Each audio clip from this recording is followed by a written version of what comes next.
Vieta back into the picture. It does not take her long. For Wiley will fire and hit from three.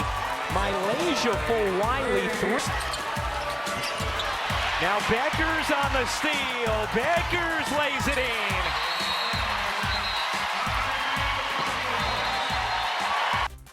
This is Rafi Guzon, and you are tuned in to Nothing But That Sports Talk. Yeah, some intense basketball actually happening down in Connecticut as I welcome to this episode of Nothing But That Sports Talk. And joining me is somebody that was actually there when it was all going down at the Hall of Fame Women's Showcase, Allie Snow, who works for ESPN. Welcome aboard. Thank you. Thank you for having me. I'm excited to be here. Yeah, before we get into everything happening with your background, since I'm talking about the Hall of Fame Women's Showcase, like we've seen all those teams show out, especially on the day when the draft lottery was taking place. I mean, what are some of the good things that you witnessed? Yeah, well, I mean, it's no secret, like, you know, that women's college basketball this year, like the hype, like if last year didn't help enough, like this year is just stacked with talent. Like I was talking to some of my coworkers and I'm like, dang, like you got Camila Cardoso, you got Kiki for UCLA, like you have all these star players and we all saw them in Connecticut. And I'm like, this is like a stacked tournament, a stacked class. Like Paige Beckers went crazy. I don't know if you watched the UConn game, but I watched the UConn game. No surprise, was, Big Beckers and UConn Huskies go off, even though they were not easy for the rest of the season.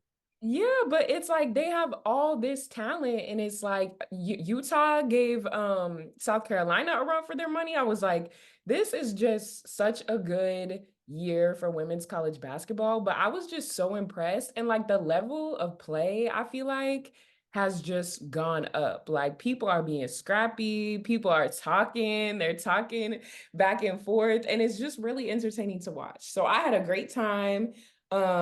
It was a long day, but it was great basketball, so I'm glad I got to go. Yeah, long day indeed. I mean, I could only imagine. I could only imagine all the content that you were getting while covering all these women teams. I mean, obviously you had UConn steamrolling North Carolina, and then also Utah giving it to Raw and losing against South Carolina, as you mentioned before. Iowa showed off, and of course, yeah, that's pretty much it. I mean, it was a 3-game day, wasn't it? Yeah, it was a 3-game day, and then we had the lottery in between the second and third game, which no surprise, Caitlin Clark. We'll be going to the Indiana Fever, and which means the Indiana Fever is going to snag her and she'll team up with Aaliyah Boston. You talk about the best of this generation of women's college basketball. Indiana, even though they're bad, they have a bright future. No, they do. Future once they pick up Caitlin Clark. Yes, exactly. And like, can you just imagine a team like Caitlin Clark and Aaliyah Boston together? Like, it's something that one is so good for the WNBA. Like, people are already excited to watch her in the league, and just like the history too that they have. You know, last year in the Final Four, like it's just an interesting dynamic. But like, I would love to see her there. That would be a crazy duo, Shaq and Kobe. Shaq and Kobe. Yeah, try stopping them. They're gonna probably be like the new Las Vegas Aces, but give the people like 3 or 4 years tops, and they're gonna be back to being a playoff team, like we saw during the Tamika Catching days. I know that's what Fever fans want, so I'm excited to watch it. If Caitlin decides to go, if she doesn't stay. Yeah, because I believe she's one of those players who along with Paige Beckers and Angel Resse, they have an eligible year to play one more college year if they want to, but obviously they're all going to play by ear. Especially what happened, especially not too long ago, what happened with Angel Resse. She missed 4 games and she never gave us why. Give us a reason why she missed that many games, but she comes back and only for her to say that, listen, I'm an athlete, I'm human, I go through things. Really, that's your answer? Yeah. And I gotta talk to you because you're more depth in women's basketball than many other special guests that I know. So when you saw the Angel Resse situation happen, like what are your thoughts? I mean, I wish like from like a media standpoint that they would have told us more. Like I get protecting your players and all that. Like, I don't know if you watched Kim's press conferences. Like she made I watched Kim's press conference. Yeah, she made it very clear that she's protecting her players and not saying nothing. But then like it's just like between things on Twitter, like moms going back and forth, you got all this stuff surrounding LSU. And I'm like, what's going on? Like everybody asking what's going on. And I don't know, like Angel did cite some mental health reasons, which I respect her for, and that is her business. So it just kind of shows you that there's more to the game than just, you know, going out and hooping. Like athletes have to deal with this stuff, but it just would have been it would have helped to just kind of know a little bit more, but we got to respect her. It's her privacy. She cited mental health reasons, but I mean, she came out and balled out her next game back. So the Angel Resse is still there. She's still one of the best players in the country. So Yeah, she balled. Yeah, she literally balled out during the SEC showcase that happened last week. And no surprise, Angel Resse did not miss a beat. She's projected around like anywhere between 7th or 8th in the WNBA draft if she commits to the WNBA draft. But if you're Angel Resse, would you come back another year just to improve your draft stock? I would come back another year. I would like, I mean, Angel has been going through a lot this whole year. The whole past year from the Final Four last year, people been on her, you know, what was it, 2 weeks she was gone, 2 or 3 weeks? You know, there's people talking, people questioning her. And like, if you look at her right now, that girl is making money too. Like her She's and on Sports Illustrated. Tell me about it. She's on Sports Illustrated covers. Whereas, I mean, yeah. she's getting bashed for doing gang signs at a championship win against Caitlin Clark's Iowa or Hawkeyes last year. I mean, come on. This is literally the year of Angel Resse. It's What did Angel. Ari say about backing off Angel Resse?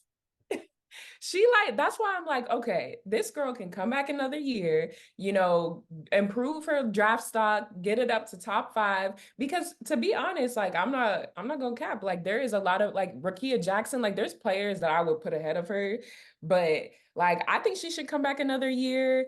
Go ahead and get her bag right now and then think draft. So I don't know, but this is also like, look at the class. Like this class is crazy.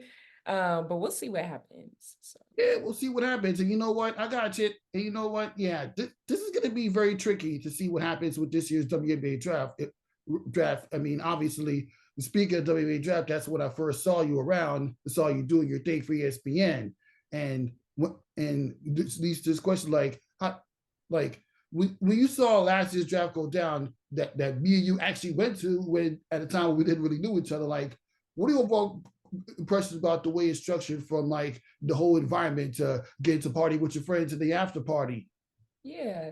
Well, I definitely think the draft itself, like I said, this is my first, that was my first draft It was attending. my first as well. Yeah, and like I thought overall the energy could have been a little better. I mean, if you look at like the NBA draft and stuff, the energy is always on 10 and just like it was, I think that they should open it up to more people. Like you saw, Exactly. yeah, Exactly. I mean, it's an invite only event. I mean, if I'm not covering it, it's nothing but that sports talk. I would not be in the building right now. Look at how they exactly. open up the NBA draft. And like you see the turnout, you see the amount of money they make. Like I just feel like there's a lot of improvement to be made. It was a great venue. Orange carpet was great, but it's like there's little things that could elevate it even more. And like starting with that atmosphere, because I'm not gonna lie, like it was dead. Like, didn't it feel like it was dead in there? Like I'm like, come on, I like didn't even think, honestly, because it was my first time doing the draft in person as opposed to just sitting at home and interviewing the players through Zoom and getting ignored sometimes. It was my first time actually being in that environment. So I didn't think nothing of it as far as like what the draft could have been if you were to make some adjustments. I would say put the orange carpet outside. yes, I agree with that too. Not a little corner. That little corner, it's just not it. I mean, I get it. I expected better from the orange carpet. Let's be honest. And don't get me wrong. If you listen to my last interviews where I talked about me attending the WNBA draft, when I had like this late, when I had people from MTV Sports coming on and a bunch of other people that either watched the draft or knew about it, I feel like the environment could have been better. And then you have this little space where they do like the interview room, and then only a select few get to use the rooms to interview the players. Yeah, there's just improvements to be made, but it's like you got to start somewhere. So it's like I'm hoping next year it will get even better from this previous year, but I don't know. There's a long ways to go. As you know, covering women's sports, like it's a year by year thing where we build on it. So I'm hoping for a little better. But like I said, the draft class, there's excitement around this. Like I'm hoping they elevate it even more. So Yeah, they really need to elevate it, especially when you're going to add another team later in the year or later in this decade. The Golden State Warriors are involved with bringing a WNBA team to the Bay Area. When you saw that go down, what were your thoughts? well, one, yes, more of this, more expansion. Like we need that. Honestly, I think the Bay Area is the perfect place to start. Cause I mean, Happy you got because Bay Area sports are dead.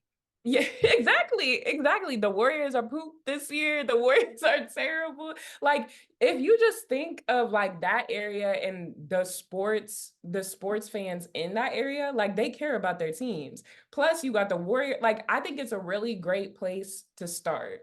So I'm excited. I'm hoping that this is something we see more of because, like, covering the league we need more of this. We need expansion. We need more teams, more cities. So I was excited. Honestly, the Bay Area, I might have to go get me a jersey because I'm like, okay, I'm like excited to see how this plays out. I think it's, what is it, 2020, 2025.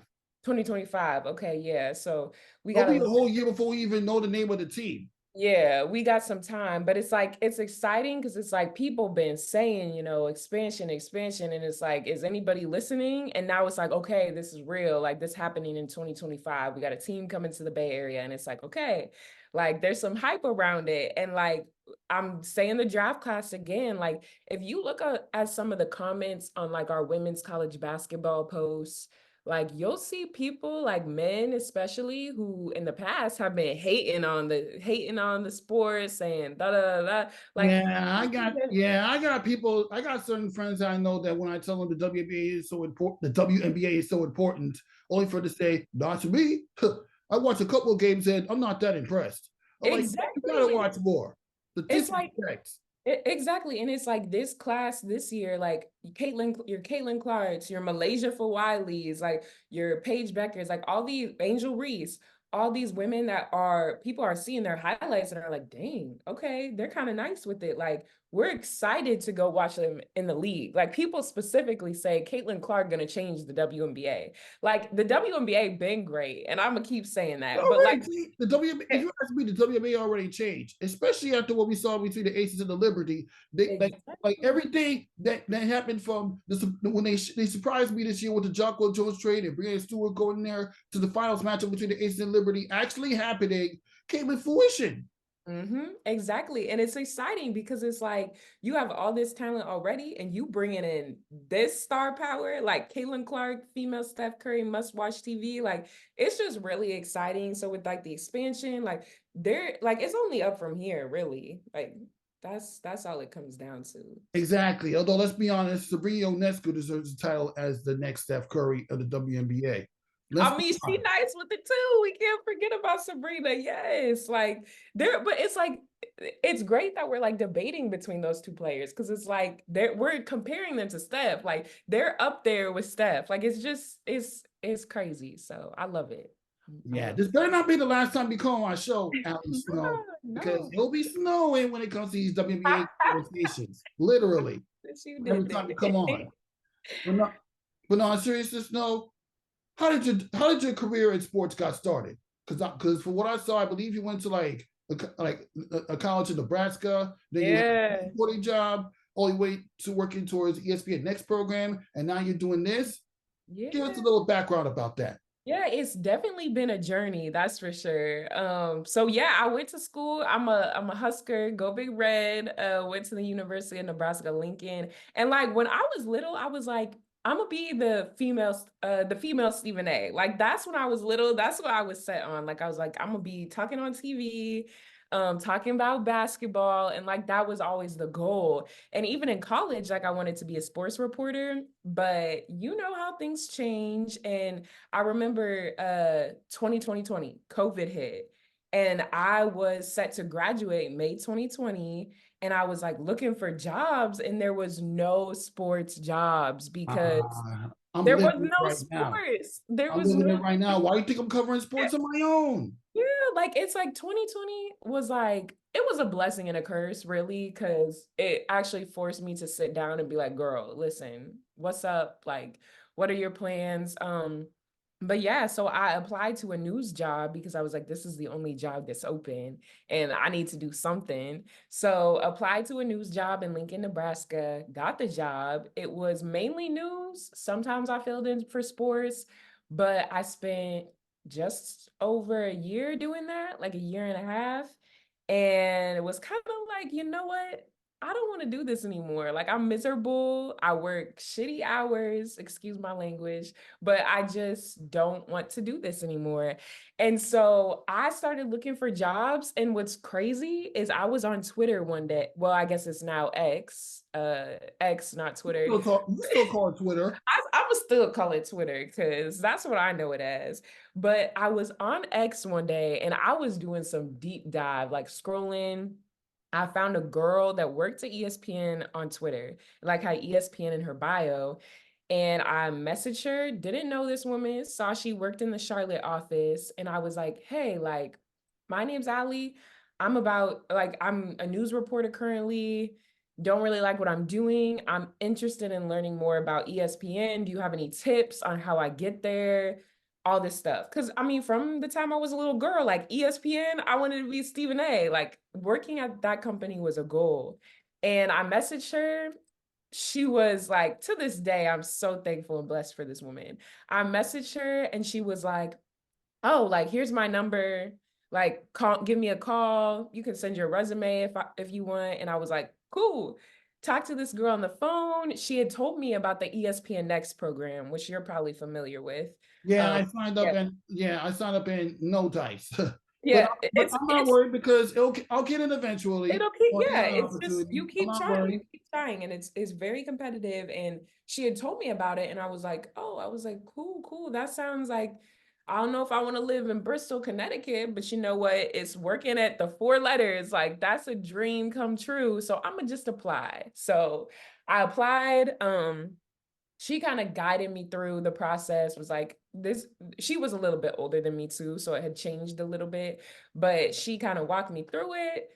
Long story short, I got the job, moved out to Connecticut, started as a production assistant. So On I that was program.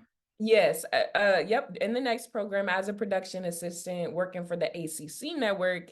And then I rotated out of the ACC network into social and basically fell in love with it. Told that team, I was like, yo, like I really enjoy this. I would love to stay because in the next program they rotate you every so many months. And then but I went to social, loved it. They were like, oh, like a spot opened up. We would love to have you stay. So since September 2021, I've been here at ESPN and about almost 2 years with social. So yeah, that's a quick, Say it's a journey, long-winded not answer. they say it's a journey and not the destination. Yeah, yeah. And Seriously. I mean, it took me a while before I got credentialed to get credentialed for WNBA games. I mean, the first time getting credentialed as nothing but that sports talk was actually the Big Three in 2019.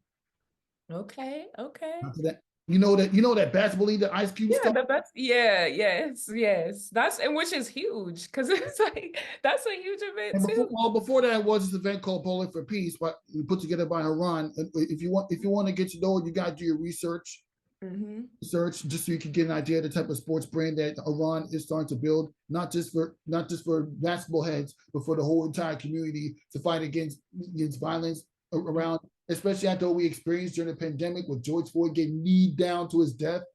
Mm-hmm. But yeah, that's besides the point. Yeah, ever since then, I mean, everything has been like literally virtual. Almost everything has been like virtual up until like 2022 when I covered Nike Sports Classic a year ago. Then I started then 2023, which is a big year, which I'll get more in depth on. I covered some college basketball games, including the Atlantic 10. I even covered college basketball games recently. I saw you at the WNBA Draft, and I did my first WNBA Finals games. And of course, I did Nike Pro City. Shout out to Ryan and Aaron for the Balls Journal for that one. But yeah, that my experience of covering sports as a person was amazing. It's amazing. And like the finals was actually when I talked to you for the first time, because I already, after DMing you saying, hey, I'm just reaching out to introduce myself to you since I didn't get to talk to you at the draft. So why not? Yeah, no, and like you were saying, like too, the good thing about our job is that it's so like there's no day that's ever the same. Like you know that, like you could be covering a finals game one day, you could be back to college basketball the next day, you could be at this event another day. Like, and that's why I love it so much. And it's like, okay, the journey, like if you look at the journey, like I had said I want to be on TV. I went to school to be on TV, and now I'm working in social media doing nothing with TV. It's like the journey is just so up and down, and it's like you just kind of take what you can get, and you know that, like, Exactly. you take what you can get, like, and that's why I love it too, because it's like, I mean, we cover sports for a living. Like, how cool is that? Like, we get to be around these players, we get to connect, network. Like, I networked with you. Like, it's just, I love it. It's great to be, it's definitely time demanding, and you work holidays, you work all this stuff, but it's like, it's worth it really in the end. So, exactly. And you even get to hydrate yourself in the middle of doing this. This way you get your energy up, like what you're doing right now. yeah, I'm like, I need some water. I feel like I've been talking too much. Yeah, no, it's not a problem. Oh yeah, and I also had your friend Tatiyana Smallwood, who's doing some associate producing work for ESPN First Take, to get her perspective on the behind the scenes work of working at ESPN and First Take, which is the #1 show for the past 12 years, hosted by Stephen A. Smith. At one point, it was Stephen Molly. At one point, it was Stephen A. Kerry Champion and Skip Bayless, who's now host of Undisputed. Then it's Stephen A., Molly, and Max Kellerman. Now it's just Stephen A., Molly, and a rotate of analysts for the NFL, MLB, and in the NBA, and a bunch of other special guests that pull through that are either a close friend of Stephen A. Smith or a close friend of the show. So yeah, that's pretty much it. Yeah. So if you want to listen to my interview with Tatiyana Smallwood, you're gonna have to go to my YouTube channel. The link is in below for those that didn't get to see it. But nonetheless, I mean, being able to what do you think about Tatiyana Smallwood as far as what she puts into ESPN and in sports? I definitely look up to Tatiyana just because. So I met her when she was out in Bristol. We weren't super close, but we were close enough because ESPN, like, it's a small Black community, so you pretty much know all the Black people in the company. So like I met her, I always really admired her work ethic. Like if you look at where she started and now she working for First Take, she working next to the highest paid, she's behind the scenes doing all this stuff. You got the talent shouting her out. Like it's great. It's great to see a Black woman doing that. It's such a big company and she's young too. Like to see her just like bloom into what she is, I'm like, to me that's inspiring, because it's like I'm also young and in this position, and every year my goal is to climb a little bit bigger, get on to the next step. So to see her doing her thing, she moved to the city, she's living her life, like it's great to see. And like she does a good job is the thing. Like you can tell that when you got talent shouting you out, you got people recognizing you for your work. It's very inspiring, and I'm super happy for her. I love to see Black women at the company win. So yeah, I take notes. I'm taking notes to have an impact like she has. So. Exactly. And when she was on the show, I've had so many different conversations with her, so many different questions I asked her about, like her daily life working at ESPN, how she got there. I asked her about like being around Stephen A. Smith sometimes on the production side. I got to talk to her about those funny TikTok videos she have about like most attractive guys within like the sports fan base. I even got to ask her about the Stephen A. Smith new video that he made where he making fun of Cowboy fans, like the one they're about to do today, like the one I'm about to show you right now. Just give me 1 second while I pull it up. While you're shopping, give me a 5G phone. It's on my list. Instead of doing all this, like the one I'm about to show right now, after this stupid ass commercial goes away. No disrespect. And now at Netflix and Max, your plan for just $10 a month, only on Verizon. Like this funny video. You know what? When the fall happens, because when the falls and when the fall like this funny video right here. we see stuff like this. Can I get my video, please? Look at the Cowboy fans. Look at the Cowboy fans. He is. If I'm a Dallas Cowboy fan, I would not be over ecstatic I'll be like, Stephen A. after smoking the Philadelphia Eagles yesterday. Because if you get your hopes up and the Bills come and everything doesn't go in fruition, that's the expression you'll see on Cowboy fans' face. That's the expression right there. Oh, these are so funny. Like, oh my gosh. See, Stephen A is like, I feel like working with him every day, like, would be the most entertaining thing. Like, because you never know what you're gonna get from him. I'm like, Stephen A, you just be all over the place. So, like, the fact that she gets to work with that every day is more power to her, though. Because sometimes he be saying some crazy stuff. Yeah, but what do you always think about Stephen A. Smith as a person? As a person, I feel like I can't speak to him as much as a person since I don't know him personally. But just from like Stephen A. Smith's a nice guy. Well, he's not like I've definitely been in a couple rooms with him, like during NBA Finals and stuff, and like just from like being around him, he's like a really down to earth guy. Like the few times that I've had interactions with him, like he like is almost a little bit the opposite of what you see on TV, like just kind of more like just polished and like just, you know, doing like just very kind, very like to himself, but like will get the job done. But like I've only had a few interactions with him, so I can't speak for his character, but I think he's great for the company. You see he has his own podcast now. Like he be talking about a bunch of stuff on that. His socials blowing up. Like he keeps it real. And that's what I like about him. Like he keeps it real. He brings the personality. It's entertaining to watch and he knows his shit. Like so I like respect the grind. I respect the hustle. But yeah, like I said, when I was younger, I was like, I want to be like Stephen A. I want to debate sports and stuff. So he's definitely been somebody that I've like looked up to. So yeah, and in the middle of working ESPN, you got to cover some Monday night football games. You got to cover the women's basketball Hall of Fame showcase that I mentioned earlier. And you mentioned you got to cover the NBA Finals. I mean, like, how different is covering the NBA Finals from covering the WNBA Finals since you've been there in person? Yeah, I mean, I'll definitely say I really enjoyed WNBA Finals a lot because, you know, there's more access, you know, people are a little friendlier. NBA can be, during the NBA Finals, just a little more strict and stuff, but both atmospheres are just amazing. Like I went to Sixers Celtics game 6, I think, this past, was that June? Felt like June, May. It was May. Yes, May. Yeah, the one where the Celtics came back and defeated the Sixers, not game 6, but steamrolled them in game 7 as well. Yeah, and all the Philly fans were just stunned because I was really thinking, I'm like, oh, I'm in Philly. They're about to go crazy once they get this win. Like Philly fans in itself are just another thing to talk about, but yeah, they ended up losing.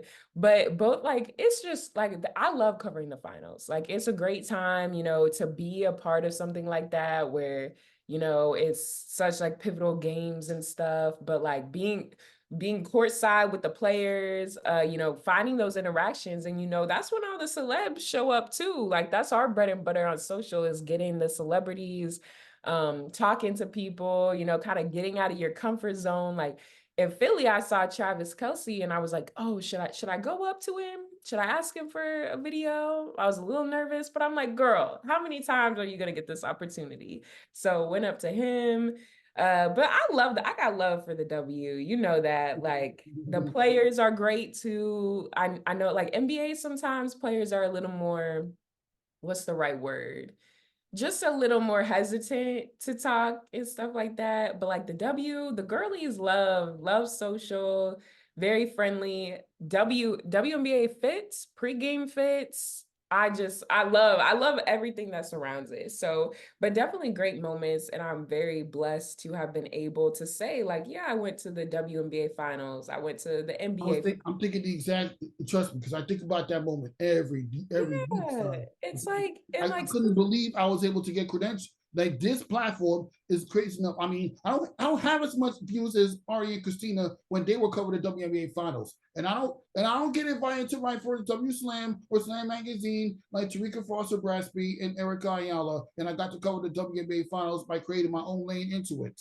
Yeah, which is huge. It's like that deserves a clap because it's like you like look back at like where you like for example for you look back years ago where you started your first event and then you're like you fast forward and you're like hold up I'm at the WNBA finals like and honestly it really didn't feel like it for me until you see all the flags getting waved, the towels being waved, and then the Aces celebrate their championship.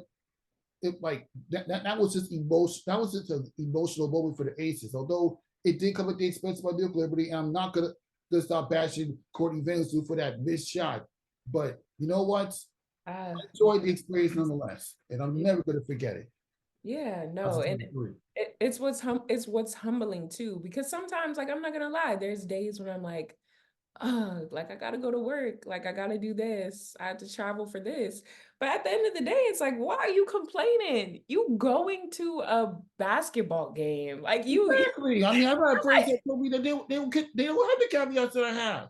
Yeah, exactly. So every day it's like at the end of the day, I'm like, girl, you are blessed. Like this is what happened. And I'm so thankful. And that's why I'm like, okay, use every opportunity you can, just be humble and like I love my job. So yeah. But why don't you describe? I mean, you probably answered this already, but that one example of the finals itself, like, why don't you describe the daily life of working at ESPN on a day of an event? On the day of an event, so more of like an on-site, like what kind of day-to-day? Yeah, so I mean, it kind of depends sport by sport, but for like WNBA Finals, even the showcase yesterday, we kind of come in with like a plan of what we want. So say like we know like yesterday at the showcase we want to get some arrivals of Paige Beckers, Camila Cardoso, like Dawn is known for her fire pregame fits and her fits during the game. That's like the same thing I did when I was at the final. Her whole wardrobe. So we're like, okay, like we want to get Dawn. Like, what is Dawn wearing? Because we know that's going to do good on social. So we kind of come in with ideas in the back of our head. About what we can get just so we have a game plan and things go efficient. We always also try to get there early because getting there early is better. Find out where you're going. Ari did say something about that like when I was at the finals in game 4. Yeah, like especially the finals, like NBA too. NBA, I try to get there like 3 hours before because one, parking, all that situation. And then you want to get player arrivals. Like you want to, one thing I do is when I get there, I make it a point to find the TV person and become their best friend. Because TV, they have tons of access. Like they're going to know where to go. They're going to know when this player's arriving. Like you just kind of have to find the people that, oh, I'm gonna be cool with you and I'm gonna follow you a little bit so nobody asks questions. So that's kind of what I do. I get there early, get all my ducks in a row. But like yesterday at the showcase, it's like, okay, well, what are some extra things that we might need? Like, I don't know if you saw Dejanay, Dewana Bonner. Yeah, I thought I'm sitting at court side. Why not? They play for the Connecticut Sun. Well, yes, exactly. The Connecticut Sun, or actually, Dewana Bonner from Phoenix Mercury because she won a title for them. But I digress. Yeah, but it's like we had no idea they were gonna be there, but once they're there, it's like go get video of them, like go do something. So it's just a lot of adapting and stuff, but like they can be long days. Like yesterday was 3 games. So me and my coworker were kind of pushing through, but we also got some player arrivals in South Carolina, and me and my coworker are like, well, just ask them a couple easy questions like, what's your favorite holiday tradition? Something that I can keep in my pocket and post closer to Christmas because I had that access right in front of me. So it's like little things like that, like adapting and thinking, oh, how can I make this time the most beneficial? Like I grabbed some content from them real quick of them just walking through, asking them a simple one-worded question that will give me content for later. So it's just a lot of just planning ahead, thinking in the moment and thinking what you can use after. But yeah, pregame stuff is our bread and butter. So we try to get as most of that as we can. And you know what? You said something very interesting early in the show, talking about how you fantasize about being able to talk sports. You're technically doing it right now by just being behind on the camera as a social media person. I And know. we don't even have to know who you are because we don't, because some people know that you work at ESPN. Mm-hmm. Yeah, no, and that's actually crazy that you kind of bring that up because I haven't done an interview like this for a while. Like it's kind of weird because it brings me back to my news days a little bit where I was doing more talking, and I haven't done a lot of that now that I work in social. Not a lot of like But I don't look at right now. You came on the show, you show a lot of sassiness, know. a lot of personality, and Yeah, your beautiful smile. thank Snow you. Whites.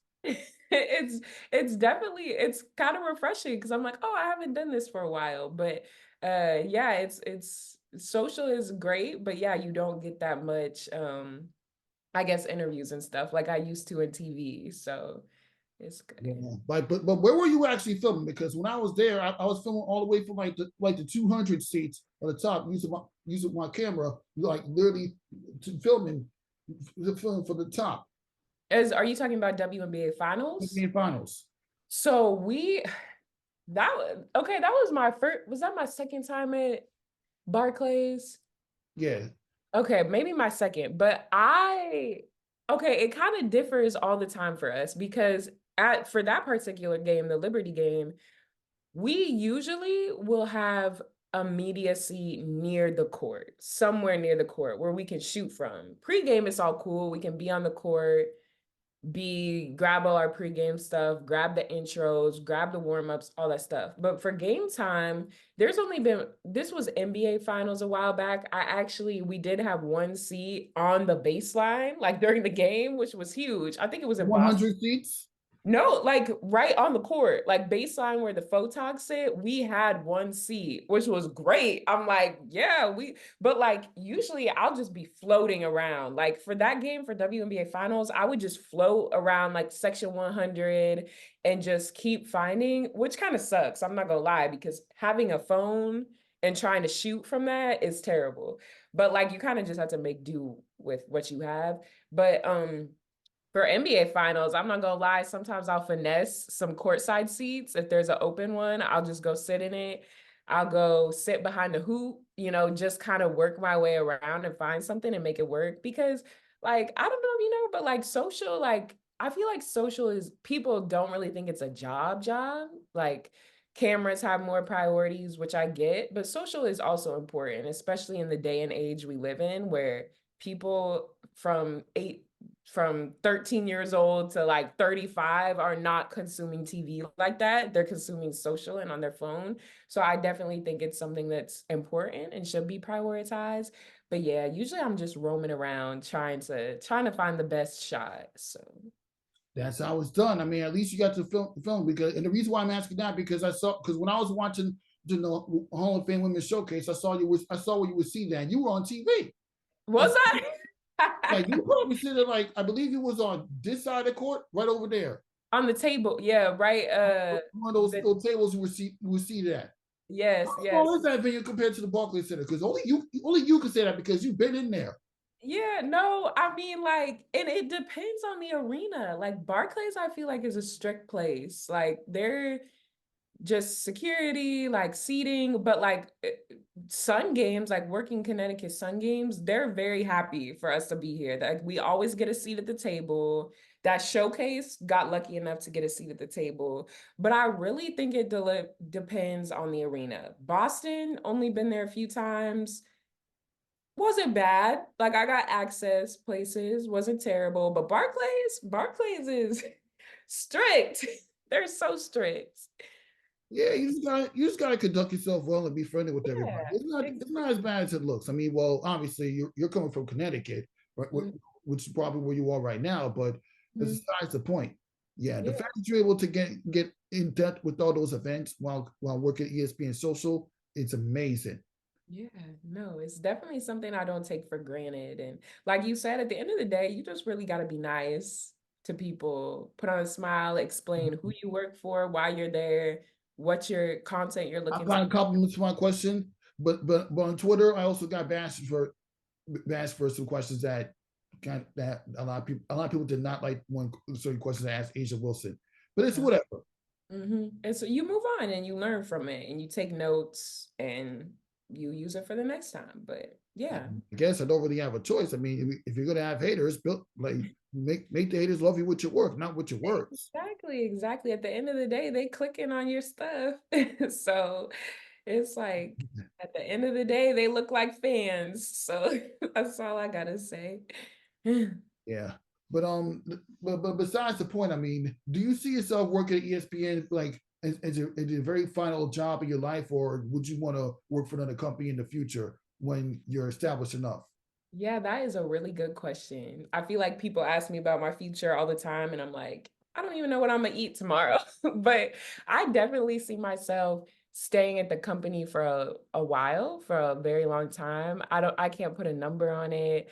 I don't know if this is end game for me, if this is the place I want to stay at, but I do know for the time being right now it is. Like I love my job. I love the people I work with. It's literally sounds so cliche and corny, but they're literally like a family on the social side. So I love it. I don't know, like I said, I used to want to do TV 2 years ago, and now I'm working in social media. So every time I try to plan out my life and really say something, it always changes. So I kind of just go more with the flow. But for the time being, ESPN is where I want to stay. Exactly. Well, now we get to the rapid fire questions. Questions as far as like we started with ESPN first take host. Start, bench, and cut between Molly, Stephen A. Smith, and Shan Sharp. Start, Oh, bench, this is and so cut. hard. This is so hard. Okay, let me think here. I'm a start Molly. I'm a bench. I'm a bench Stephen A. and cut Shannon. Oh, That's so hard. That is hard. Molly is the reason I start Molly is because Molly is a facilitator, a decision maker. She owns everything. She runs the show. So Molly's got to start. Like you got to start Molly. She is what holds that show together. Stephen A, I'm sorry, but sometimes you just need to be put in timeout. And then Shannon, I mean, he's not full time, so I think we can cut him. It's like he signed a 10-day and we're cutting him after the 10-day. okay. Okay. Mike Greenberg, Tony Reali, Tariq Ross-Bresby. Start, bench, and cut. Start Tarika. She's my girl. Bench Mike, bench Greenie, and cut Tony. That's the one. That's the Very one. nice. But now we get to the play-by-play commentators. Mike Green, Ryan Rucco, Dave Patch, Mark Jackson. Start, bench, and cut. Wait, did you say 4? 4. 2 starts, 1 bench, and a cut. Okay, start. You got to start Breen. You got to start Breen. You got to start Mike Breen. Who are the other ones you told me? Dave. Dave Patch, Ryan Rucco, and Mark Jones. Start Mark Jones. Bench Dave and cut Ryan. Yeah, Ryan Rucco deserves to be on the Women in Sports more. His voice is more built for women in sports as opposed to men's side. I'm sorry. Yeah, this is hard. This is hard. I'm like really trying to think it through. And I like as they're getting, well, not get, I kind of like spoke with Mark a little bit during NBA Finals, and like I became his biggest fan, and I love his Twitter, so I got to start him. Yeah, that's a pretty interesting point. Now we get to the draft class of 2024 for start, bench, and cut. Caitlin Clark, Paige Beckers, and Camille. Start Caitlin. Ooh, this is hard. Probably bench Paige. If we're talking about like career long term, I'm gonna have to cut Camila Cardoso. Yeah, that's a pretty interesting point. Angel Resse, Deja Kelly, and Charisma Osborne from UCLA.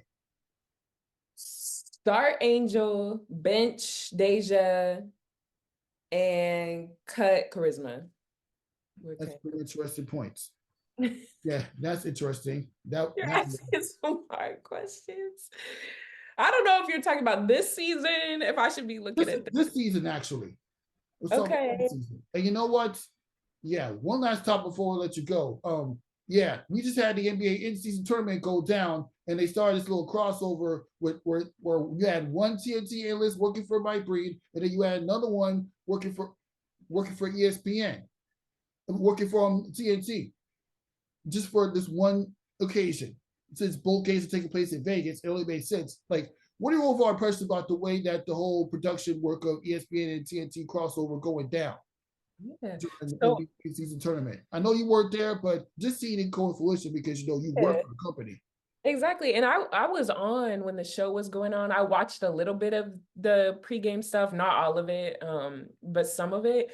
And I really enjoyed it. I thought it was entertaining. I thought it was smart. Like, I mean, you know TNT. Like TNT. I'm referring to Reggie Miller working for Mike Breen and Doc Rivers working for Kevin Harlan, like he did back in the 90s. Yeah, like TNT's talent is through the roof, and like people know Shaq, Ernie, like they see those names, and like to pair them up with Stephen A, like I thought it was really entertaining. Like I was laughing so hard. We got a couple social wins from it too, like just their interactions. Shaq just roasting Stephen A and Ernie. Like it was great. And like people are always like, oh, TNT, ESPN, like competitors, which we are. Like at the end of the day, we are competitors. But it was just kind of funny to see that crossover and to see us kind of come together at the time. Like I really enjoyed it. I liked it. Obviously way above my pay grade, and I don't know what goes into all that, but I thought it was hilarious, and I hope we try it again. I don't know when that would happen, but I really thought it was entertaining. So yeah, and then one final start, bench, and cut. Only this time for TNT. Two starts, one bench, and a cut. Shaquille O'Neal, Ernie Johnson, Charles Barkley, and Kenny Smith. Okay, I'm gonna start Ernie and Shaq. Bench, I gotta bench Kenny and cut Charles Barkley because he be talking crazy. I'm a bench Chuck. I'm a cut Chuck. I'm a cut Chuck. So yeah, that's very Charles Barkley, he's not Stephen A. Smith. Stop it. he got to be saying too many wild things. But Ernie and Shaq, I gotta have them in the lineup. So yeah. On that note, we'll end this episode of Nothing But That Sports Talk. Thank you for stopping by, Allie Snow. And it is literally snowing in the month of December as we get to the winter and the end of 2023. What are your New Year's resolution? Ooh, my New Year's resolution. Can I only pick one? One. I want to travel more. That's what I see you traveling more. I see you traveling out to California, looking good. I want to get some more international trips because I feel like I've been in the States way too much. So I'm hoping to venture out, do some more international trips. That's the goal. So. And on that note, for Allie Snow, Rafiq Louison, we'll see you next time.